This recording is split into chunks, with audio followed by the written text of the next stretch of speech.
राजुल हक साहब, आपने दोनों तरफ मुलाकात की। खान साहब से मुलाकात में आपने ज़ाहिर है कोई बातचीत जो उनसे की होगी, ज़ाहिर है कुछ बातें आप मीडिया की हद तक बता सकते हैं, कुछ खुफिया भी होंगी ज़ाहिर न करने वाली, ताकि बात आगे चल सके।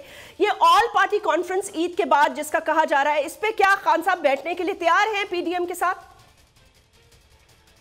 देखिए, अभी जो है ना, ज़ाहिर है हम सब एक मुल्क के बासी है। अगर एक लम्हे में अमेरिका और तालिबान आपस में बातचीत कर सकते हैं, जनूबी अफ्रीका में 27 साल आपस में लड़कर उसके बाद भी मुज़ाकरात गए, लोग एक मेज पर बैठ गए, ये तो बड़ी बदकिस्मती होगी अगर हम यही तय कर ले कि या हम रहेंगे या वो रहेंगे। तो मैं इसलिए समझता हूँ कि हर पार्टी का अपना नजरिया है, अपना एजेंडा है और अपना एक मंशूर है, लेकिन एक चीज हम सबका मुश्तरक है, वो इलेक्शन हो। ठीक है, वो इलेक्शन कैसे हो जिसका इत्तेफाक हो, इसके लिए आपस में रवाबित जरूरी है। और सरबराहान के इजलास से कबल हम चाहेंगे कि जो पार्टियों की तरफ से नुमाइंदगान हो, पहले वो ठीक है बन जाए, उसके बाद शायद वो मौका आ सकता है। अच्छा, ये बताएं कि आपकी अयाज सादिक साहब से और साथ साद रफीक साहब से भी मुलाकात हुई है। अब हमें ये पता है कि एक ग्रुप चाहता है बातचीत हो, एक ग्रुप चाहता है कि नहीं, कोई बात की गुंजाइश नहीं है। ये PMLN की मैं बात कर रही हूँ।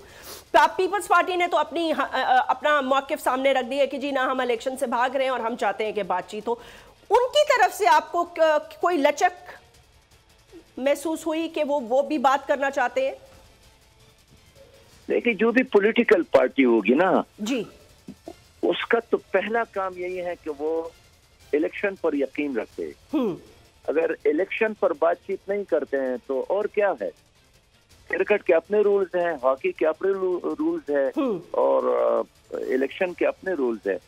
तो अगर इलेक्शन से पहले इलेक्शन मुतनाज़ा हो जी, तो उस इलेक्शन का मतलब यह है कि एक्सरसाइज फॉर नथिंग, यानी कि ऐसा काम जिसका कोई फायदा नहीं है। तो मैं बहुत क्लियर हूँ इस चीज पर कि अगर सियासतदान इलेक्शन के हवाले से आपस में बात नहीं करते हैं तो उसका नतीजा क्या निकलता है? सियासत और जमहूरियत के नाकामी की सूरत है। तो क्या हमारे ये सियासी लीडर चाहते हैं कि यहाँ सियासत का खात्मा हो, जमहूरियत का खात्मा हो? सिराजुल हक साहब, एक बात बताइएगा, मैं खाली आपसे लास्ट क्वेश्चन कर रही हूँ, मुझे पता है आपका कीमती वक्त है, अपनी तरामियों की तरफ भी जाना है। मुझे ये बता दीजिएगा कि देखें, अभी राना सनाउल्लाह साहब ने एक बात की तो मुझे थोड़ा सा ये महसूस हुआ कि वो इलेक्शन की इंडिकेशन तो उन्होंने कर दी, लेकिन उन्होंने वाजे कहा, उन्होंने मई में नहीं हो सकते, हाँ अक्टूबर में हो सकते हैं और इसी साल हो सकते हैं, लेकिन मई में नहीं हो सकते और इकट्ठे होंगे, पूरे मुल्क में एक साथ होंगे। भाई इस वक्त तो देखिए, जो घर में पकता है ना वो पुराना जमाना नहीं है। घर में जो माँ होती है वो आजकल बच्चों से पूछती हैं कि दोपहर में क्या खाना पसंद करेंगे, शौहर से भी पूछती है जी। तो इसलिए कि आज के जमाने में एक घर में भी बहुत सारे स्टेक होल्डर होते हैं, सबका ख्याल रखना पड़ता है। तो लोगों की ख्वाहिशात अपनी जगह पर कि कब इलेक्शन और कब ना हो, लेकिन होगा तो वही जो सबको काबिल कबूल होगा।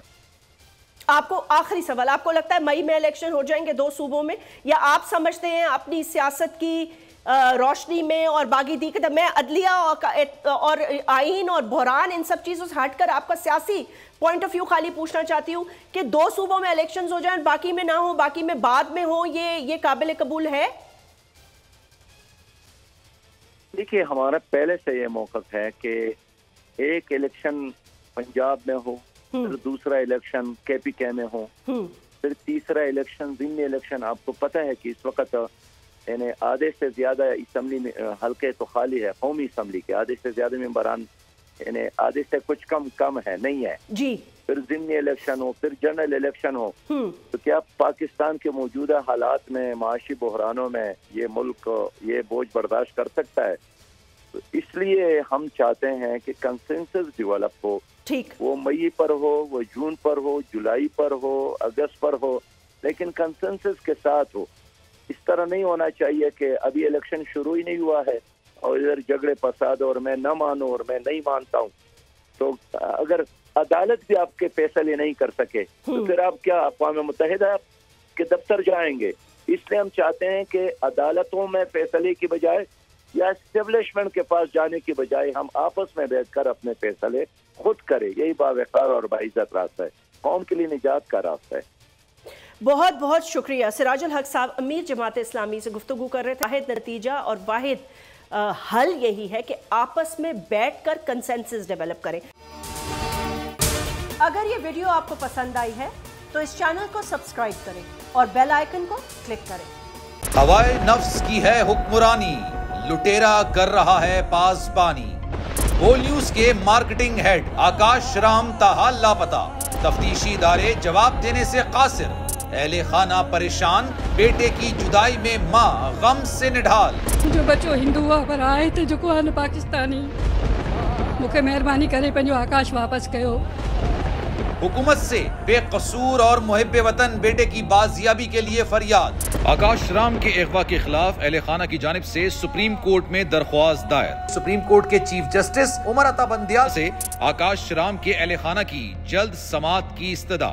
سمیع ابراہیم اور صدیق جان کا سپریم کورٹ کے باہر احتجاجی کیمپ کا اعلان کہ سوموار کے دن سے ہم سپریم کورٹ آف پاکستان کے سامنے کیمپ لگائیں اور ہم سب سپریم کورٹ آف پاکستان کے سامنے بیٹھ جائیں اور اس وقت تک نہیں اٹھیں گے جب تک آکاش واپس نہیں آئے. مشکل کی اس گھڑی میں عالمی میڈیا نے بھی اٹھائی آواز.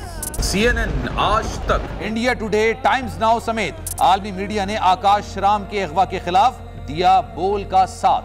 اف کیا ظلم ہے، بول انصاف کا منتظر. سبسکرائب کریں اور بیل دبائیں تاکہ کوئی خبر رہ نہ جائے.